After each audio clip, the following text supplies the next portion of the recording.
Welcome everybody to the K&B Music Den. As always, I'm Brad, And I'm everybody's friend, Keith. except for the ones with the restraining orders. Anyway. All right, let's redo this and start this again. So today we're here, and I'm sure you guys are like, why haven't these two reviewed this record? What record? Yeah, it's because we're lazy and we take a long time to do things. We're not prompt, but we finally both received Blackhole. There it is. By Ryan Adams, the mysterious album. Yes. The mysterious album that just hung out in the internet regions, just discussions about what is this magical album that he will not let us have. What do you think of the artwork? It's cool. Oh, it's very cool.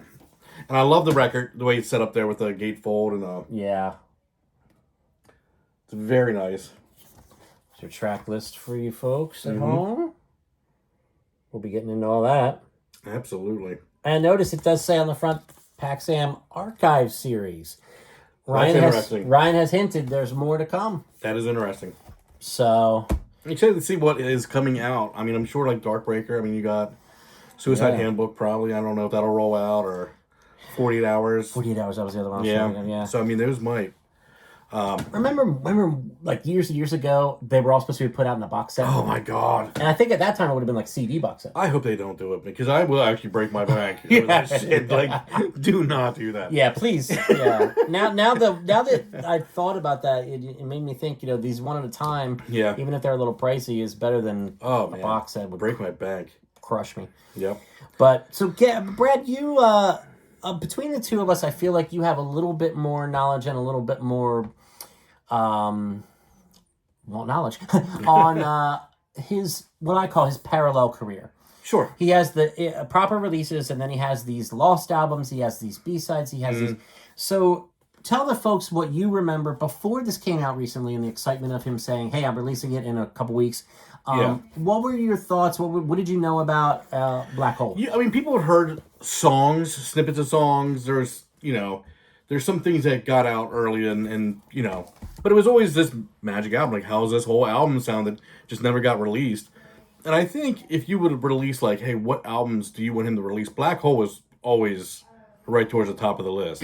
Yeah. So it was pretty exciting to see it actually came out. I remember I texted you. Yeah. Text you saying, get online, buy it. I was at work. I'm like, Blackhole's good? What? Yeah, so pretty excited to see it. So I think this also goes into why my review is going to be different than some people who maybe got into them 15, 20 years ago. Because when I first got into them was from Keith. Brought me in the mixtape. I'm sure you've heard of the thing. Yeah, Whiskey Town. But back then, all you had was the Whiskey Town albums, Gold, Heartbreaker, and that was right around the period Love Is Hell was starting to come out. Demolition, yeah. Yeah. So there was a lot less material. So if you were obsessed, you went to the internet and you were on the archive.orgs, you were on the Ryan Adams fan sites, and you were just digging up all the shit you could find. Mega Superior Gold. Oh my gosh. Yeah. So basically, I love the terrible sound of some recordings with him. Yeah. Oh. My favorite, I mean, I love the two Whiskey Towns ones. I had the Forever Valentine. Yeah. And Fucker demos. Yeah. Whoops. Yeah. But those both had a rough, raucous sound. They weren't recorded beautifully, but it was something so nostalgic about the sound of it. Yeah. And so I preferred it over, studio quality recordings.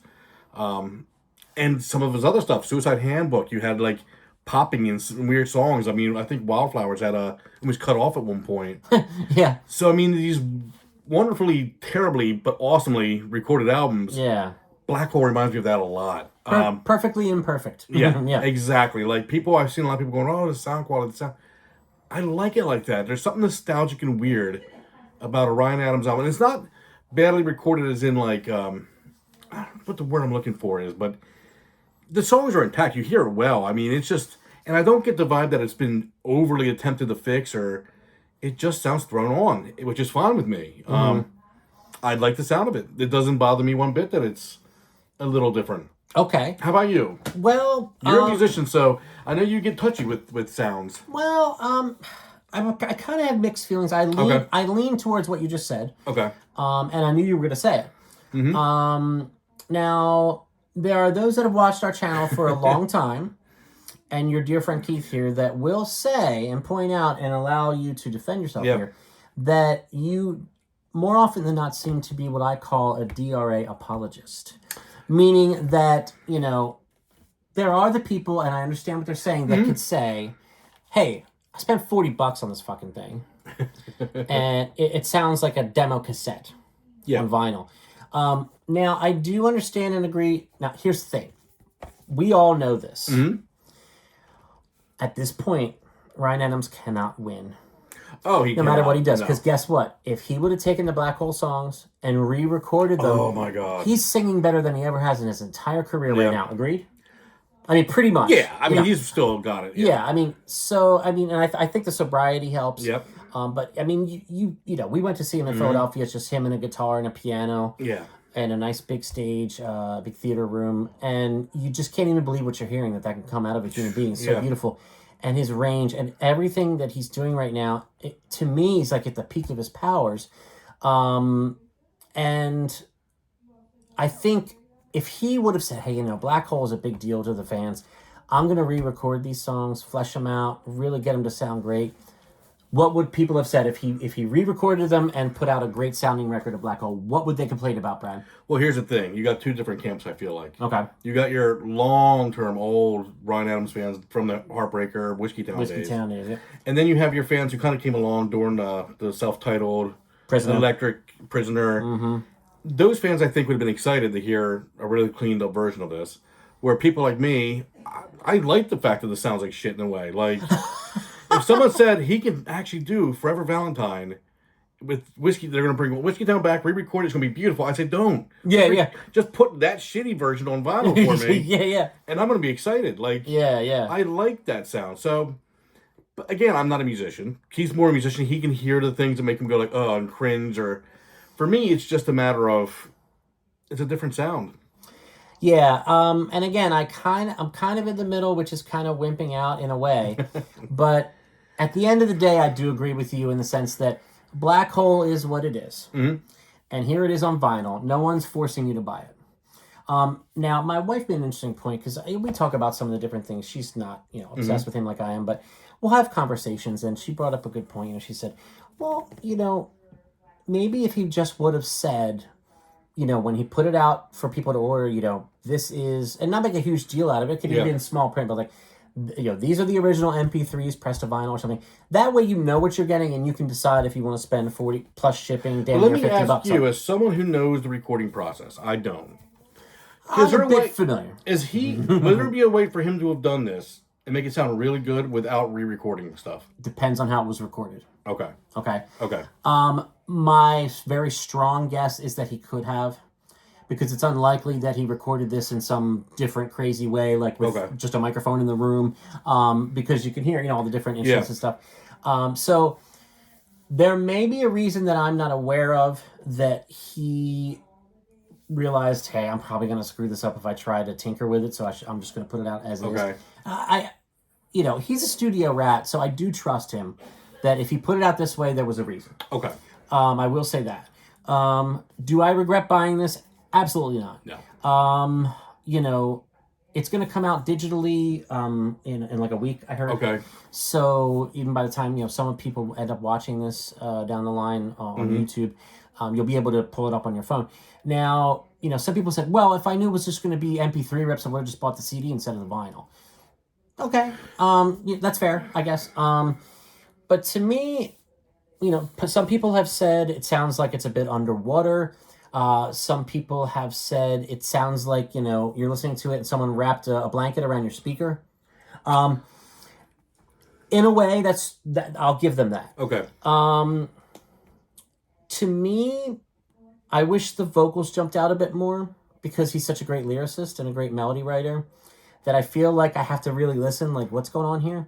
Not that it's, like, super buried and you can't... I'm not exaggerating, saying, being dramatic, oh, you can't hear what he's saying. That's not what I'm saying. I'm just saying this could have been a better experience, auditory experience.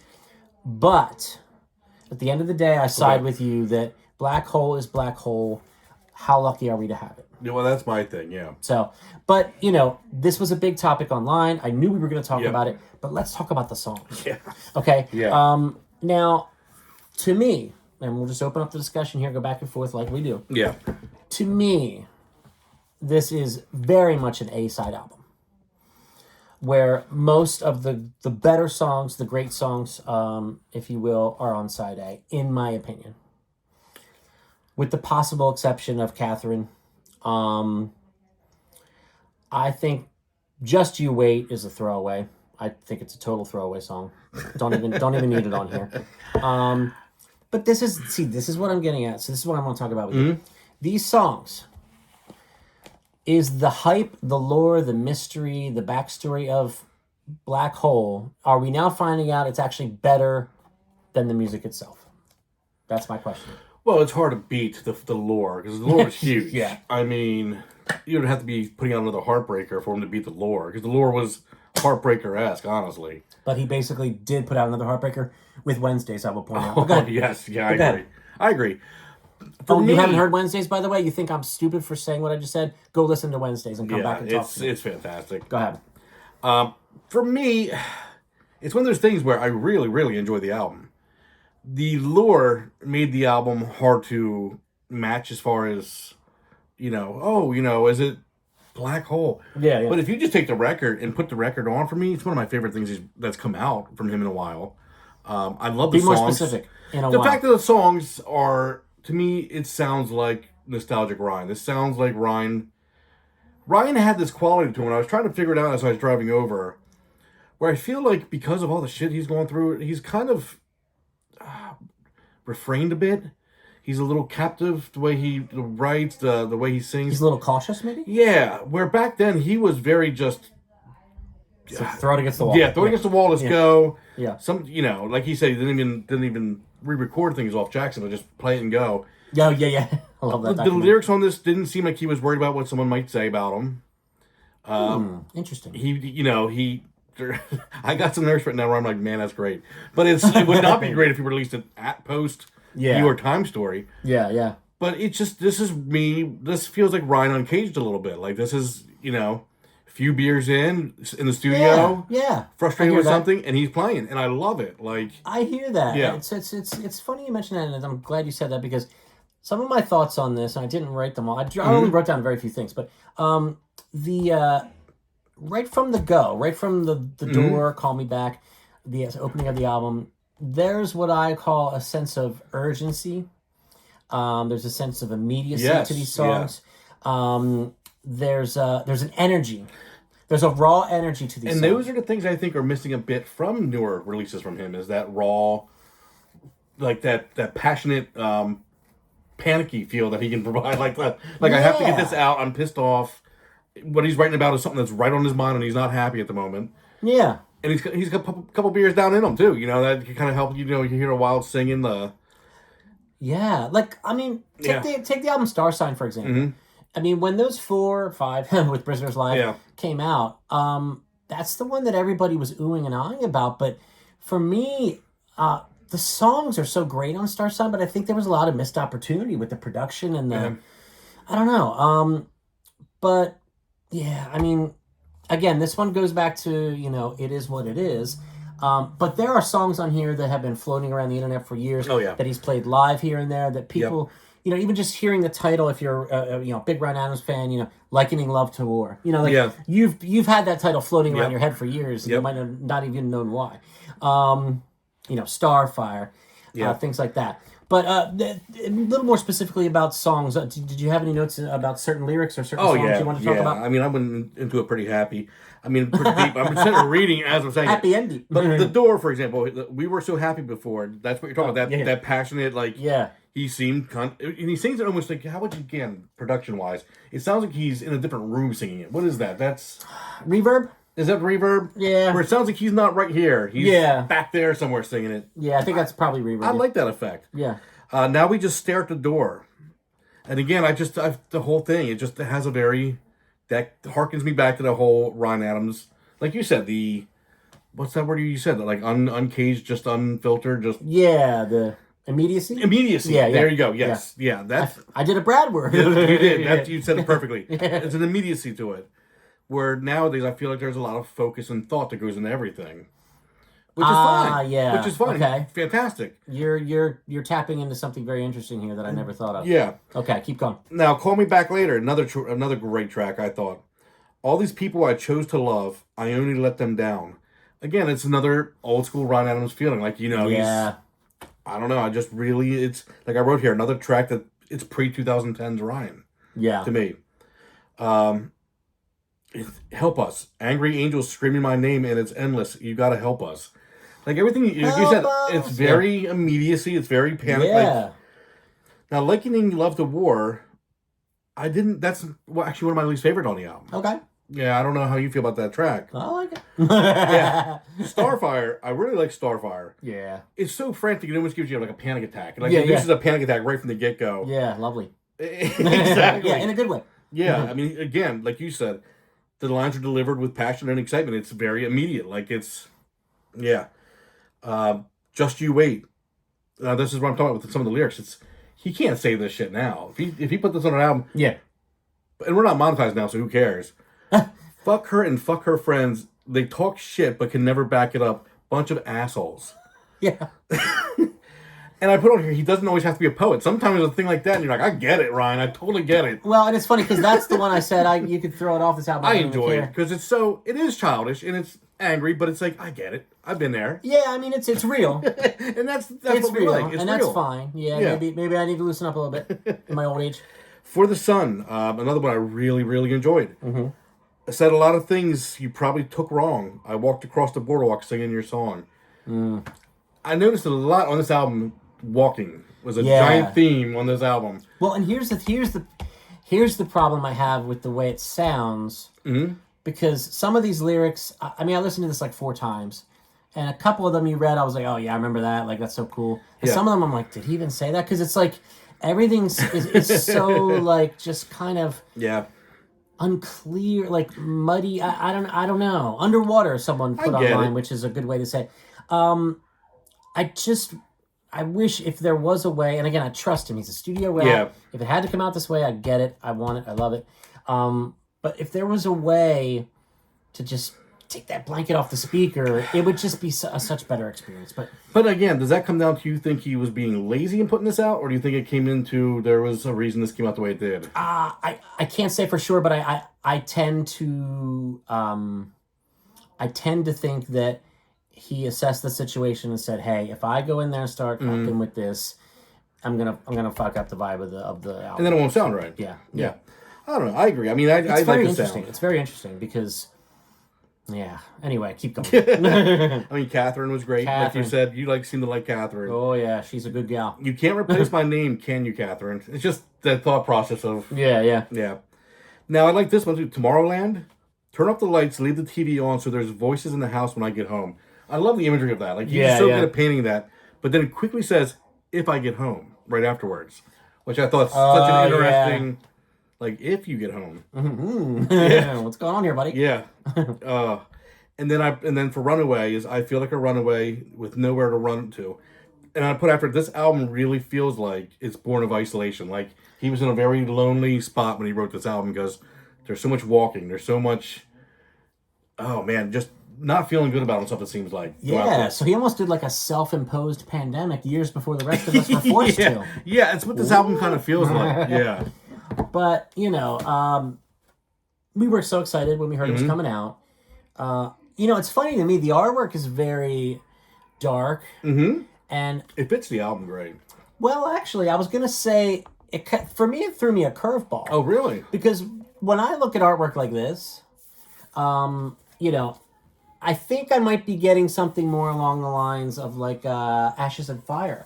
Okay. As far as, a lot of acoustic. I mean, this album, for the most part, rocks. Oh, it's rocking. And I with this artwork, to me, and maybe it's a lazy reaction on my part or a foolish one, but I was expecting more of the songs to be like some of those songs where it's just like Rain in L.A. off of Romeo and Juliet, where it's just like, oh, kill me now. That's so. How could someone write something so beautiful? Yeah.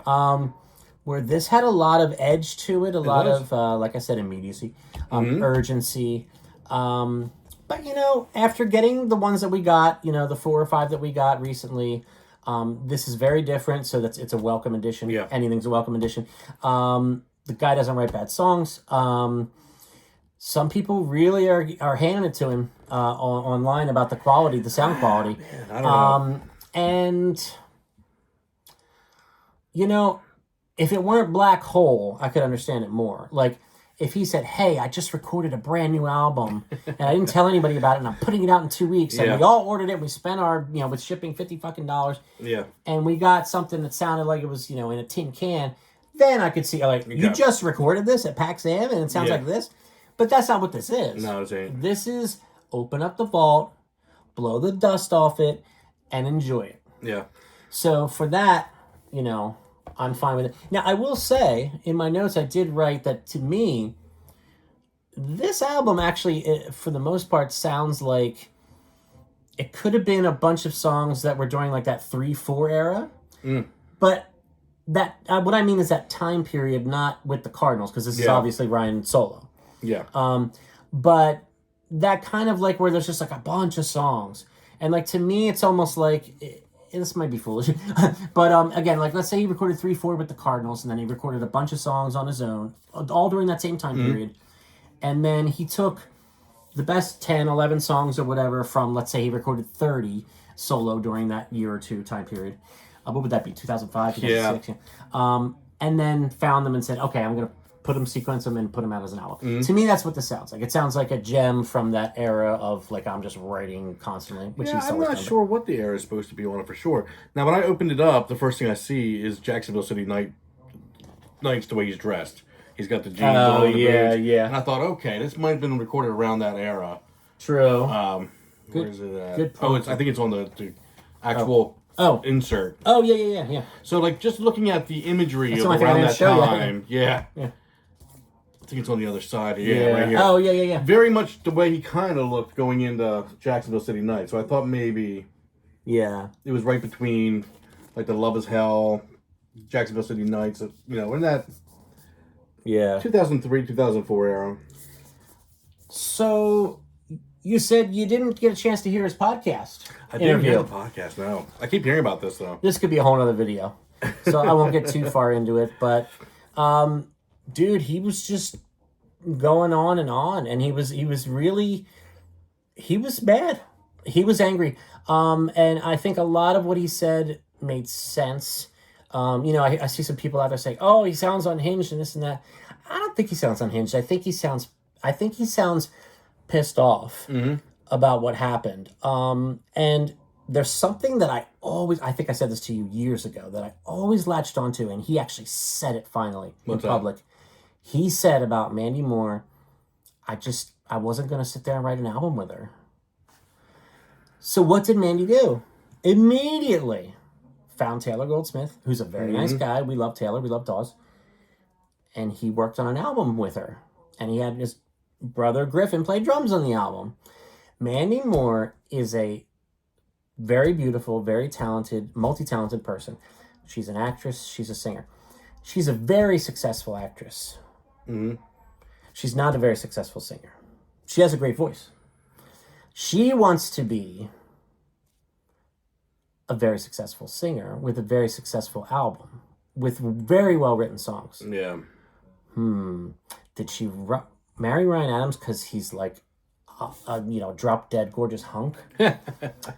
Sorry, buddy, I don't think that's what happened. No. So, and then when everything blew up, within months, she's finding a way to get through to the lead singer of Dawes. Boom. Yeah. Married, kids. They're happy. Great. Love Taylor. Mandy, wish you nothing but the best and happiness. But you got what you wanted. You got the guy who writes great songs. Not quite as great as Ryan. No. But you got the guy that writes great songs to comply. And he came out and said it. He finally came out and said it, and I was happy to hear it. Because I've been saying this for years. That's what she wanted. She didn't get it. Yeah. She didn't get it. So she went after him. I'm sorry, that's what happened. I feel like after all the dust is blown over, after that whole New York Times piece, most of it's come out to be just bullshit, honestly. Yeah. I mean, yeah, I mean, I'm sure he's probably not a gentleman. I mean, No. none of, By his all own guys- admission. By his yeah, own admission. All guys are kind of shitty. Yeah, yeah, yeah, If you yeah. look at all the musicians, there's been horrible musicians. Well, and that's the thing. Yeah. And I always draw the comparison back to the athletes. I mean, there are literally athletes, and this is not. I'm not making light of this at all. I mean, I have a mother, I have a wife, I have a daughter, I have a niece, I have a sister. There are athletes that there's undisputable video footage of them beating up their wives. Yeah. Oh my god. They sit out a year till everybody fucking forgets about it. And they come back, yeah. And they come back and make millions of dollars. Yeah. This guy was accused of a bunch of stuff that was nowhere near that, and none of it actually, was proven in court, or he was actually charged with anything at the end, and he's still paying for it. I personally believe he was wrong time, wrong spot. Yes. Yeah. Yep. He was. They were looking for somebody, and he was there. He was the Me Too sacrificial. And if lamb. you look at the people behind the story, they're all doing pretty well now. So, yeah, exactly. I mean, it didn't hurt their career to go after him and do these things, but in an odd way, it's very much a shame he had to go through all that. Oh, jeez. A lot of it he brought on himself. Don't get me wrong. I'm not just looking at one side of this, but in a weird way, it's worked out really well for us. I mean, you get a ton because of albums. he doesn't have to go, to a record label. Yeah. And they say, well, you can only put out one album a year, Ryan. We need your best 10 songs. Yeah. That's how it's done, buddy. Yeah. He does whatever the fuck he wants. Yeah. So if he wakes up one morning and says, let's put out Blackhole in 2 weeks, press it. Yeah.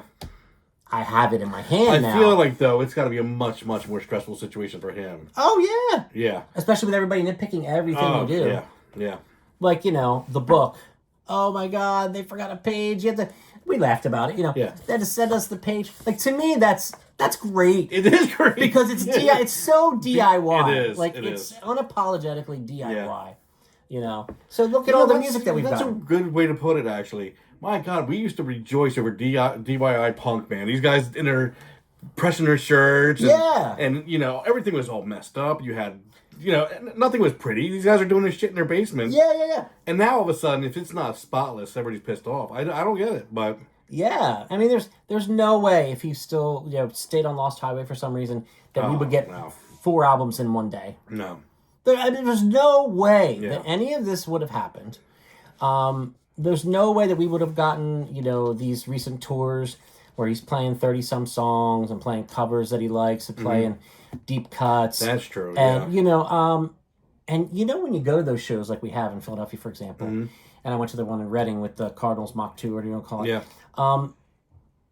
You look around and you're like, we're the people that get it. Oh, yeah. Like, we get what's going on here and the talent and the, once in a generation talent. Yeah. Quantity and quality, the whole thing, the whole ball of wax. We get it and we're experiencing it, and the masses are just like, they heard a little clip of something and they were just like, didn't bother to look into any of the details. They're just like, oh, he's a monster. Yeah. And we're just sitting here. And it feels like to me he's one of those musicians because he's not big. You know what I mean? Like he's not big. I feel like when he's dead and we're dead and the year 2070s comes around, someone's gonna grab it now and go, man, that son of a bitch was good, and then it's gonna be like a resurgence and dude, he'll be fucking Bob Dylan. You're not wrong. He will be Bob Dylan in the year 2065. Yeah, when people are going through and going, man, fantastic. Yeah, and the amount of output that just helps. Yeah. So. Hey, we went off on a little tangent there, but it's relevant. It's new DRA news, so feel free to drop comments about that as well. But more importantly, this is a Blackhole video. So what are your just overall thoughts? Like, wrap it up in a couple sentences. What are your thoughts on the release of Blackhole? And, just what do you think of that it came out? And how does... You don't necessarily have to rank it among all of his albums at this point, but although I do want to say, there are some people that I noticed online saying they got it, they listened to it, they're like, this is in his top 5 for me already. I think that's a big stretch. Top 5? Yeah, that's a big stretch. That's impossible. That's a big stretch. Yeah, top 5. You're not going to get it in the top 5. No. But it's a solid album, but it's really good. Come on. Like, for me, my worry was the build-up was so big on Blackhole that I was going to be pissed off when I got this one. But it's good enough that it does stack. It's one of those ones where it almost meets it to me. I really like the songs. It's nice to hear old Ryan. That's, for me. That's true, yeah. It's nice to hear that immediacy, like you said, that you don't hear no more. So, hearing that, it was totally worth it to me. So I was very happy with it. Yeah, it's funny. I listened to it 2 or 3 times, and then I listened to it again this morning. Okay. And that was the time it started to click even more for me. Yeah. Where I was like, wow, I enjoyed it from the first time. Don't get me wrong, but I got a little bit more of a chance to try to focus in on the lyrics and just the different sounds. The guitars sound great. He's singing, with that urgency, like we said. And it's a moment in time. This is like a time capsule. It is. It's like a. That's what's fun about it. Yeah. So if this archive thing is to be true, it's pretty exciting to see. Yeah. I can nitpick about certain things, but if he says, "Hey, I'm releasing Suicide Handbook on vinyl in 2 weeks," what are both of us going to do? Buy it. Buy it. That's not a hard question. I mean, duh. What are you going to do? Probably buy it. Buy it. If you're watching this video. Hopefully. Yeah. So, hey, we've been rambling on, but a lot of talk about Blackhole, a lot of talk about the podcast interview. Dude, I got to say, though, man, when he started saying that stuff about how he wouldn't write an album with her, that's what I've been saying for years. I'm like, that's what happened. Like, look what she did. She ran immediately to Taylor Goldsmith. Immediately. Like, it's so obvious, and everybody's just, like, not paying attention to that. Like, oh. But anyway, so, as always, he's Brad. I'm your friend, Keith. And please, let us know what you think of Blackhole. I do believe I heard, I'm not sure, we're going to probably post this video very soon, but so leading up to it, it's going to be whatever that first Friday in December is, the date. Okay. 2, 3, 4, I think it's the 6th, I think. So that is what I've heard. I hope that's right. Is when the digital, it's going to be, streaming and stuff. Okay. So that's nice. Because, for now, I've had to just, whenever I could have the living room to myself and fire up the turntables, the only way I could listen to this, which is kind of cool, Yeah. You can only listen to it that way, for a while, but I do like to have the convenience of it on my phone. So please like this video, smash the bell for notifications. You'll be notified every time we drop new content. Subscribe to the channel, please. Yes. We got a lot more DRA. Whatever he's doing, we're going to be covering it unapologetically. Hey, coming up soon, our top 10 albums of 2024. Yeah, that's coming. Whittling down our lists. Yep. I got a list a mile long, and I'm whittling it down. Trying to buy some physical copies in time. I already have some behind me, so can't see what they are yet. But be thinking about that, because your comments for that video, we're definitely going to want to know what yours are, because maybe there's stuff we missed that we can dive into. Yeah, definitely. So, thanks again. Hey, thanks for coming over. Absolutely. Appreciate you making the trip. And more DRA stuff to come, lots of stuff to come. And next year is going to be bigger and better here at the K&B Music Den. So thanks for watching. Thanks for supporting. Spend time with your families through the holidays. Hold them close. Hold them tight. No one is promised tomorrow, so enjoy every sandwich, as Warren Zevon said. Warren Zevon, there we go. Yeah. There we go. Maybe we'll do a Warren Zevon one. I love me some Warren Zevon. Yeah. I'm not as familiar as I should be, but I do like him. Okay. But anyway, that's a whole other video. So we'll talk to you guys soon. Thanks for watching.